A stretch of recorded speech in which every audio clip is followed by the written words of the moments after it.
Hi friends, இப்போ நம்ம வீட்டுக்கு வீடு வாசப்படி பார்க்க போகிறோம். வீட்டுக்கு வீடு வாசப்படியில் புது கெஸ்ட் வந்திருக்காங்க. எப்படி இருக்காங்கன்னு சொல்லிட்டு பாருங்கன்னு சொல்லிட்டு நீ கொண்டு வந்து நிப்பாட்டினா, ஐயோ என்னது ஷில்ஃபாவா அப்படின்னு சொல்லிட்டு ஷாக் ஆகிட்டாங்களாமா. ஷாக்காக்கார இது என்ன புது பொண்ணை கூட்டு வந்து நாடகம் நடிக்கிறியாடான்னு சொல்ல, ஏன்டா நான் உனக்கு புது பொண்ணாடான்னு சொல்லிட்டு பிடிச்சி கண்ணா பின்னா நடிக்கிறாங்க. அது மட்டும் இல்லைங்க, இவனால நான் கன்சீவ் ஆகிட்டேன் அப்படி இப்படின்னு சொல்லிகிட்டே இருக்கும்போது, நீ எங்கேயோ போயிட்டு ஏமாந்துட்டு ஏன்டி என் பிள்ளைய சொல்கிறேன்னு சொல்லிட்டாங்க.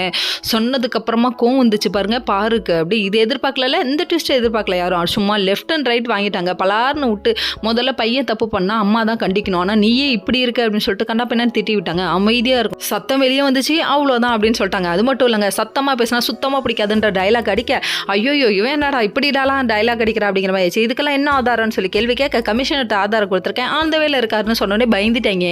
கமிஷனரா அப்படின்னு சொல்லிட்டு இவங்க என்ன பண்ணாங்கன்னா, பிரியா கழுத்துல விளக்க தூக்கி வச்சுட்டான். டே டபர் கம்பம், ஏன்டா இப்படி பண்ற, எங்க வீட்டு குலவிளக்கு கழுத்துல கத்திய வச்சுட்டியடா அப்படிங்கிற மாதிரி ஆயிடுச்சு.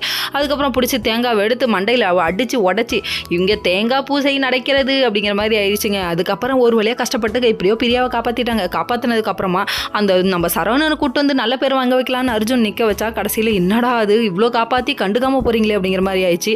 அதான் நம்ம விஸ்வநாதன் என்ன பண்ணார்னா, என் பொண்ணோட வாழ்க்கையை நானே அழிக்க பார்த்துட்டேனே அப்படி இப்படின்னு குமுறிட்டு, இந்த பையனுக்கு ஒரு நன்றி கூட சொல்லாமல் பன்றி மாதிரி இழுத்துட்டு போறியே அப்படிங்கிற மாதிரி ஆயிடுச்சு.